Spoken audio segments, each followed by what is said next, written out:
कथा हो रही थी और उसमें एक संत प्रवर हुए हमारे राष्ट्र में, उनका नाम था मामा श्री प्रयागदास जी। ये श्री सीता जी को अपना बहन मानते थे। इनकी कोई बहन नहीं थी। बाल्यकाल में इनका एक मित्र एक दिन कहीं जा रहा था। इन्होंने मित्र से पूछा, कहाँ जा रहे हो? बोले, मैं अपनी बहन के पास जा रहा हूं। बोले, बहन क्या होती है? बोले कि मैं एक ही माता पिता के एक मैं पुत्र हूं, एक मेरी बहन भी है। अच्छा, तो मेरी बहन कौन है? बोले, अपने माता पिता से पूछो। अपने माता पिता के पास जाकर के रोने लगे, मेरी बहन कौन है, मेरी बहन। अब इनकी बहन तो थी नहीं। तो माता जी ने कह दिया, सिया जी तेरी बहन है। तो मामा प्रयागदास जी बोले, सिया जी कहाँ है? बोले, उनकी शादी हो गई। तो कहाँ रहती हैं? बोले, अयोध्या जी में रहती हैं। अच्छा, मेरे जीजा जी कौन है? बोले, जीजा जी तुम्हारे राम जी। इतना अखंड विश्वास कर लिया इस बात पर, अब तो मां के पीछे पड़ गए, मैं बहन के घर जाऊंगा। तो बोले, चला जा अयोध्या। बोले, बहन के घर खाली हाथ नहीं जाते, खीर बना के दो। मैया से खीर बनवा के ले गए और अयोध्या में जाकर के सबसे ये नहीं पूछे सिया जी कहाँ है? बोले, मेरी बहन कहाँ है? अब सब लोग बोले, तुम्हारी बहन हमको क्या पता कहाँ है? कोई नाम पता है? वो नाम पता तो नहीं, बस बहन का नाम, जीजा जी का नाम पता। बोले, क्या नाम है? बोले, बहन है सीता जी, जीजा जी है राम जी। संत जनों के नेत्र सजल हो जाते। वाह, अच्छा तुम्हारी बहन है? बोले, हाँ। मेरी माँ ने कहा उनका ब्याह हो गया, मेरे को याद ही नहीं वो कैसी दिखती हैं, मैं देखने आया हूं उनको।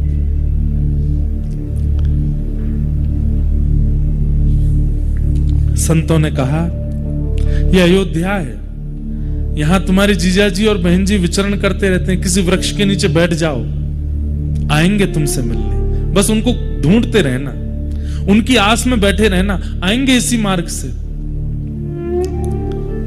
मामा प्रयागदास जी बोले, कब तक प्रतीक्षा कर? ओ, मुझे कैसे पता चलेगा कि मेरी बहन है? मैंने तो कभी देखा नहीं। बोले, अरे तुम्हारी बहन छोटे मोटे घर में नहीं भी आई है।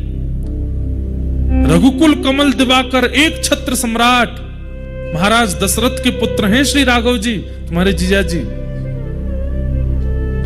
जब वे निकलती हैं तो आगे सैनिक, पीछे सैनिक, इधर सखियां उधर सखियां, और मध्य में एक श्वेत हाथी। उस श्वेत हाथी के ऊपर स्वर्ण का एक सिंहासन, उस स्वर्ण सिंहासन पर अनंत मणियां जड़ी होंगी, ऊपर चमर लगा होगा, ऊपर सुंदर छत्र लगा होगा, उस पर आगे जीजा जी बैठे होंगे, पीछे घूंघट करके तुम्हारी बहन बैठी होंगी। और उनका रूप लावण्य ऐसा होगा कि देख करके मन होगा कि मोतियों से, चंद्रमा से इनकी नजर उतार दूं। समझ जाना तुम्हारी बहन है। मामा प्रयागदास जी बैठ गए, प्रतीक्षा कर रहे हैं कहीं से श्वेत हाथी आएगा। करते करते एक दिन व्यतीत हो गया, नहीं आई सिया जी। तो प्रयागदास जी रोने लगे, कैसी बहन हो आप? दुनिया के भाई जब अपनी बहन के यहाँ जाते हैं तो बहन पलकें बिछा करके भैया का स्वागत करती है, और मैं यहाँ पूरी दिन निकल गया और मेरी बहन पूछने तक नहीं आई कि भैया तुम भूखे हो। माँ ने खीर बना के भेजी, खीर भी ठंडी हो गई। कैसी बहन हो आप? करके जैसे ही रोने लगे, इतने में देखा नगाड़े बजने लगे, बड़ी बड़ी बाजे बजने लगे, सैनिक सब ढोल नगाड़े बजाते हुए आ रहे हैं, सावधान कर रहे हैं सबको। इतने में ही असंख्य हाथी और सुंदर सुंदर हाथियों पर चमड़ उड़ाए जा रहे हैं। 2 हाथी आगे, 2 हाथी पीछे, और बीच में एक श्वेत हाथी, और उस श्वेत हाथी के ऊपर सुंदर स्वर्ण का सिंहासन, और आगे रघुकुल कमल दिवाकर श्री राघव जी मंद मंद नेत्रों से इधर उधर देखते हुए, और पीछे घूंघट करे श्री सिया जी बैठे। अब तो मामा प्रयागदास जी चिल्लाने लगे, बहन जी रुक जाओ, जीजा जी ने रुक जाओ, अरे मैं आपका साला आया हूं। राम जी ने तुरंत महावत से कहा, रोको, अभी की सत्य घटना। हाथी को नीचे बैठाओ।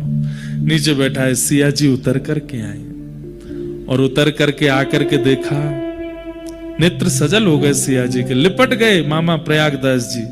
बहन जी आपने मेरी सुध नहीं ली, मैंने पहली बार देखा आपको, माँ ने बताया आप बहुत सुंदर हैं, और देखिए ना आप सुंदर ही हो। सिया जी ने खीर पाई, खूब सुंदर लड्डू पवाए, और उसके बाद जब जब उनकी इच्छा होती तब तब सीता जी ने कह दिया, जब इच्छा करोगे बस याद कर लेना, हम दोनों आ जाएंगे। जब जब उन्होंने इच्छा प्रकट की तब तब आकर के राम जी ने उनको दर्शन दिया। तो एक बार की बात, कथा सुन रहे थे तो कथा में व्यास जी ने वन गमन का प्रसंग सुना दिया। उन्होंने वो पहली बार ही सुना था। और वन गमन में उन्होंने जब बताया कि कैकेयी महारानी ने जाकर के दशरथ जी से 2 वरदान मांगे और एक वरदान में कहा कि भरत को राज्य गद्दी, दूसरे में कहा राम को वनवास। ये सुनते ही प्रयागदास जी रोने लगे, नहीं मेरे जीजा जी वन में नहीं जाएंगे। लेकिन व्यास जी तो सुनाते जाए, चुपचाप बेचारे सुनते गए।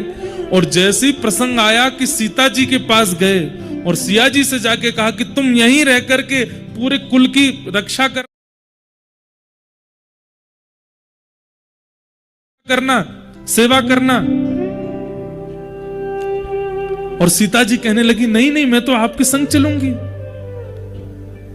सीता जी कहने लगी, मैं आपके संग चलूंगी।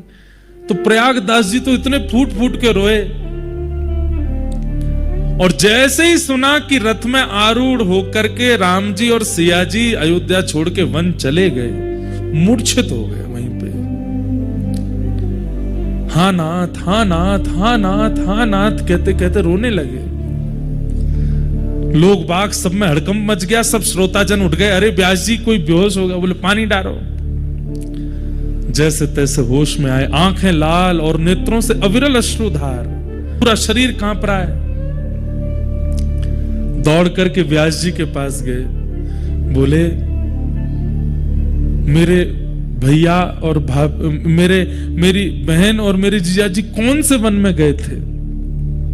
बोले चित्रकूट के वन में गए। उसी समय दौड़ करके अपने घर गए और घर जाकर के, सुनिएगा, घर जाकर के खटिया ली, खटिया के साथ रजाई ली। बोले जंगल में सोते होंगे, उनको ओढ़ने को नहीं मिलता होगा, लेटने के लिए खटिया नहीं मिलती होगी। खटिया ली, रजाई ली, अचार का डिब्बा लिया, खाते होंगे, क्या मिलता होगा उनको, बढ़िया सुंदर सुंदर सामग्री जो जो वन में होनी चाहिए एक व्यक्ति की जरूरत के लिए सब इकट्ठी कर ली। और खटिया के ऊपर डाल करके सारा सामान पूरा धर के, कपड़े लत्ता आदि, वस्त्र सौल आदि, बहन के लिए सुंदर पादुका, जीजा जी के लिए सुंदर पादुका, सब सामग्री लेकर के और सिर पर धारण करके चल दिए चित्रकूट। और रोते जा रहे रास्ते पर। चित्रकूट के वन में पहुंच गए और वन में जाकर के सब रख दिया। और उनको तो वरदान था कि जब स्मरण करोगे आ जाएंगे।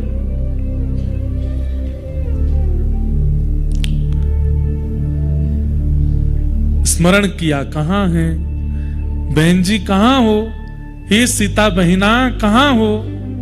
हे राघव जीजा जी कहां हो? हे हमारे पहुना आप कहां हो? ऐसे चीख चीख के पुकारने लगे। इतने में ही सीता जी बोली, अरे देखो प्रयागदास जी ने कहीं से हमारा वनवास सुन लिया है, अभी जाके वन में ढूंढ रहे हैं।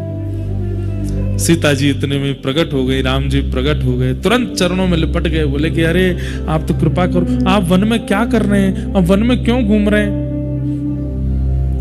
सिया जी बोली, नहीं नहीं नहीं, वो 14 वर्ष का वनवास हुआ था, पर 14 मिनट ही हम लोग वन में रहे, उसके बाद दशरथ जी हमको वापस ले आए और फिर जनक जी भी ले आए और सब ला करके हमको राजमहल में बैठा दिया। अब वनवास नहीं है, वो तो हो गया पूरा। 14 मिनट के लिए गए थे भैया, कर करा के आ गए वापस, आप चिंता मत करो बिल्कुल भी।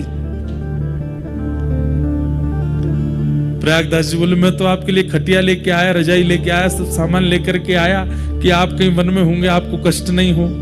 वो नहीं नहीं, हमारा तो वनवास पूरा हो गया, अब आप प्रेम से खटिया लाए हो, इस पर पड़ जाओ, प्रेम से आनंद करो, कोई चिंता की बात नहीं है, हम राजभवन में सुख ले रही हैं। बस ये सुनते प्रयागदास जी नाचने लगे। बोले मेरी बहन सुख में है ना, कोई कष्ट तो नहीं? राम जी को बोले बिल्कुल कष्ट नहीं देना इनको। राम जी बोले बिल्कुल नहीं देंगे, चिंता मत करो। महाराज एक पेड़ के नीचे खटिया बिछा ली। उसी दिन जब ये सुन लिया कि सिया जी सुखी हैं, उस दिन के बाद अपनी अंतिम श्वास तक प्रयागदास जी ने भजन ही नहीं किया, पड़े रहते बस। कोई आगे कहता भजन कर लो, बोले क्या करना, हमारी बहन सुखी है, अब क्यों भजन करना? बहन को कष्ट होता, किसी प्रकार की कोई पीड़ा होती तो उसके लिए भजन करते। हमारी बहन तो आके बता के गई बहुत प्रसन्न है, वो तो कनक भवन में विराजती हैं, आनंद से रहती हैं। पेड़ के नीचे खाट बिछी है, खाट के नीचे सरवा, प्रयागदास अलमस्ता सोवे, राम लला को सरवा। हम तो अलमस्ता आनंद ले रहे हैं, यहां पे सुख ले रहे हैं, हमको कुछ करने की आवश्यकता नहीं। ये महाभागवत है। हम यहां आपको कितना व्रज से ठाकुर जी छोड़ के चले गए, कितनी कथा सुना देते, कुछ होता है? कुछ नहीं होता। यशोदा मैया व्याकुल हो गई, लाला मत जावे, हमें छोड़ के मत जावे। हम लोग सुन के रो जाएंगे, इससे ज्यादा कुछ नहीं होगा। पर प्रयागदास जी तो व्याकुल हो गए। ये स्थिति किसकी हो सकती है? ये महाभागवत की हो सकती है। और महाभागवत कौन? जो हरि को स्मरण करे, नहीं, जिसका सुमिरन हरि करे, वो महाभागवत। और उनकी स्थिति क्या बताई गई यहां पर? नयस्य स्व पर इति, जो अपने पराये का भेद नहीं रखता। सब ठाकुर जी का है, सब स्थिति ठाकुर जी की है, सब भाव ठाकुर जी के हैं, सब कथा ठाकुर जी की है। ऐसे महाभागवत हैं कौन? श्री उद्धव जी महाराज। वो उद्धव यहां पर विराजमान है। महाभागवतों के लक्षण, ऐसे महाभागवत हैं श्री उद्धव जी। तो ऐसे उद्धव जी को भगवान ने बद्रिकाश्रम भेजा है। अब यदुवंशियों को शाप लग चुका है। यहां से कथा सुनिए। हम थोड़ा सा उद्धव कृष्ण संवाद में प्रवेश करके फिर आज के प्रसंग को विराम देंगे। यदुवंशियों को शाप लग चुका है। और आपको जानकर के आश्चर्य होगा कि यदुवंशियों को शाप किस दिन लगा?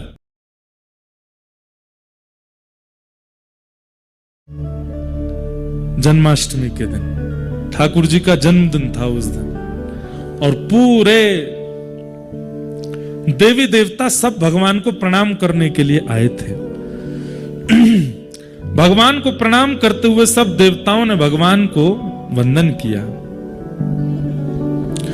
नतास्मते नाथ पदारविंदम, बुद्धिन्द्रिय प्राण मनोवचो भी, यद्यत्यतेऽन्तर्हृदि भावयुक्ते, मुमुक्षुभिः कर्मयोरुपपाशा।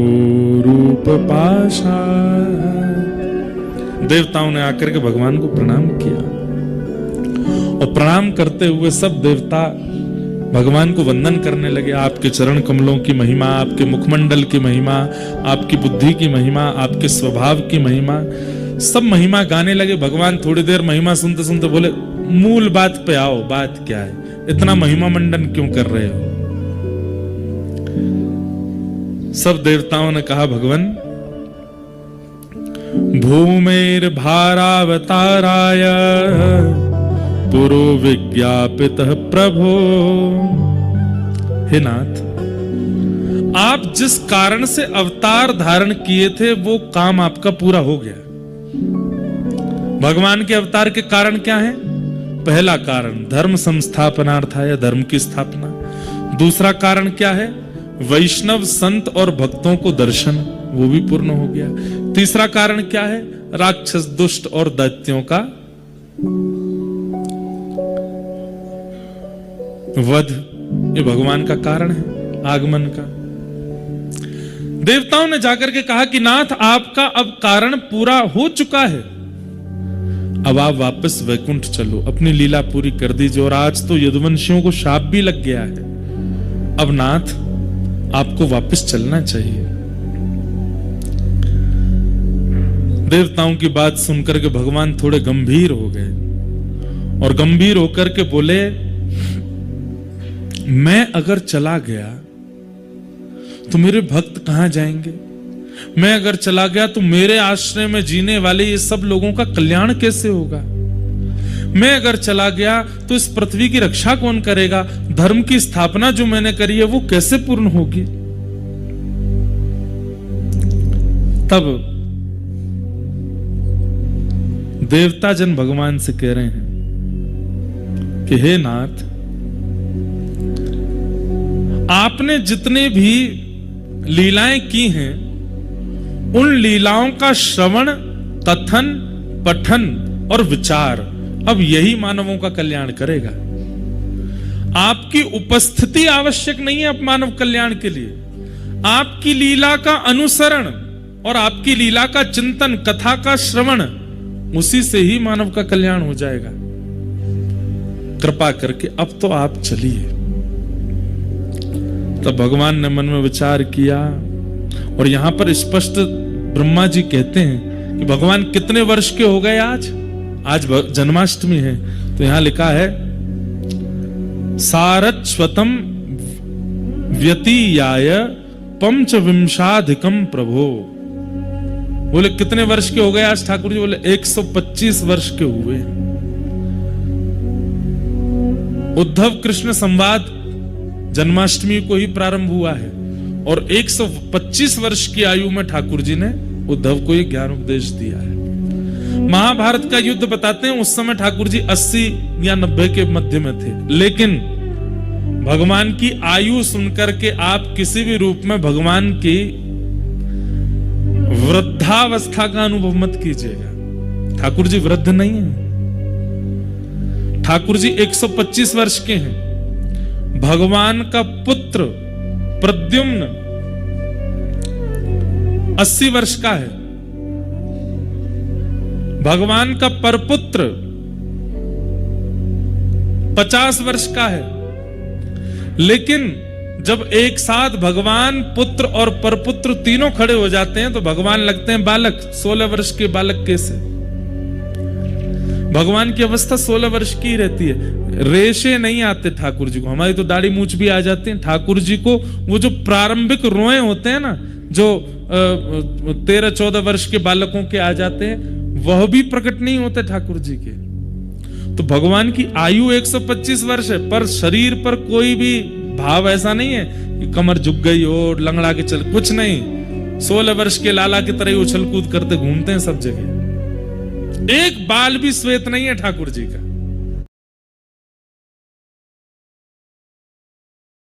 नहीं है ठाकुर जी का। काल का प्रभाव नहीं होता।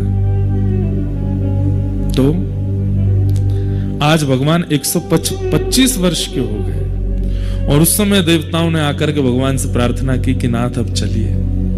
भगवान बोले ठीक है, हम योजना बना करके आते हैं, तुम सब वैकुंठ में व्यवस्था करो। और उसी समय भगवान ने उद्धव को बुलाया और उद्धव से कहा, उद्धव अब लीला संवरण का समय आया है। मैं समस्त यदुवंशियों को लेकर के जाऊंगा और जाकर के सोमनाथ भगवान का यज्ञ कराऊंगा, वहीं इनको शाप लगेगा और धीरे धीरे फिर ये यदुवंशी आपस में लड़ झगड़ करके मरेंगे।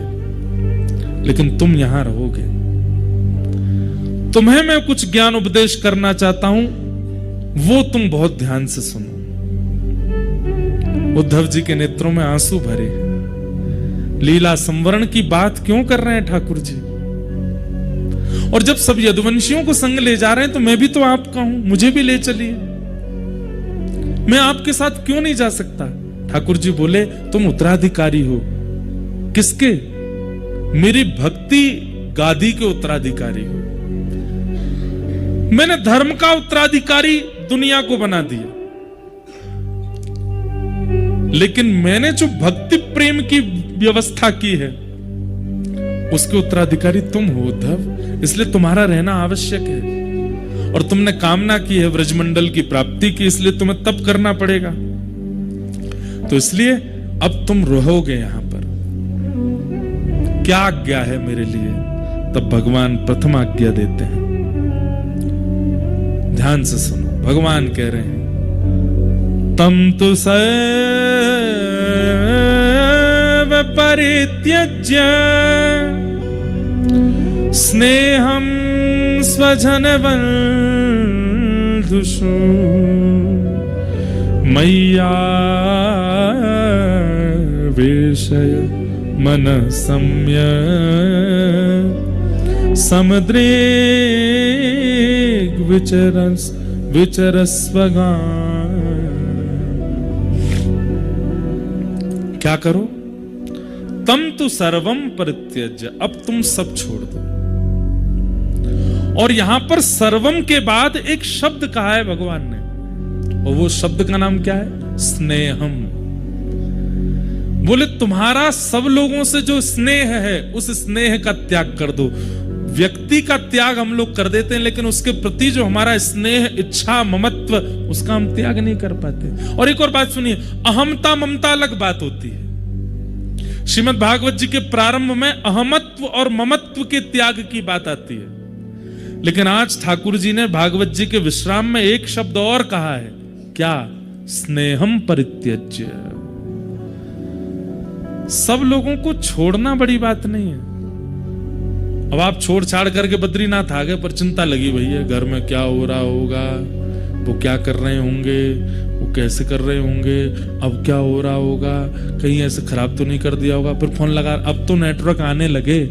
हम तो उस काल में बद्रीनाथ आए जब यहाँ पे घूमना पड़ता था, तब कोई आके बोलता था सुनो कहाँ, हेलीपैड के पास जाओ, वहां नेटवर्क है। वहां जाके फोन लगा रहे हैं घर वाले, हाँ ठीक हो, सब ठीक है। 3 दिन से घर वाले रो रहे हैं, क्यों? कोई अते पते ही नहीं है, गया है। 3 दिन बाद फोन लगा तो पता चली कि हाँ ठीक है, जीवित है। ऐसी स्थिति थी बद्रीनाथ की। गीजर नहीं होते थे कमरों में, तप्त कुंड की बाल्टी आती थी 15 रुपए में, और वो बाल्टी जब तक कमरे पे आती तब तक ठंडा ही हो जाता था। बच्चे कुछ जितना वो गर्म होता था उसी से ही नहाना पड़ता था। कई बार तो बेचारे कोई स्नान करने के लिए गए, उनको पता चली कि तप्त कुंड का पानी, और सोचा गर्म ही होगा, मग्गा डाल के जैसे ही डाला, भीतर से ही चीख निकली महाराज। वो सब स्थिति भी देखी है। चाय बनी, बन के कमरे में आई है, तब तक तो वो शरबत हो चुकी है। ऐसा बद्रीनाथ भी रहा है। गीजर नहीं होते थे, फोन के नेटवर्क नहीं होते, इंटरनेट तो चलता ही नहीं था। 2022 तक भी नहीं चलता था इंटरनेट। अब तो सब सुविधाएं हो गई यहां पे, पर हम सब छोड़ के आ जाते हैं, पर हमारा स्नेह नहीं छूटता। ठाकुर जी कहते हैं, उद्धव अब तुम स्नेह का त्याग करो। स्वजन वंदिषु, तुम्हारे जितने भी स्वजन हैं, जितने भी बंधुजन हैं, जितने भी प्रियजन हैं, इन सब से अब तुम स्नेह का परित्याग कर दो। क्योंकि जब तक ये स्नेह चित्त में रहेगा, भले शरीर से तुमने किसी का भी त्याग कर दिया हो, मेरी प्राप्ति नहीं हो पाएगी।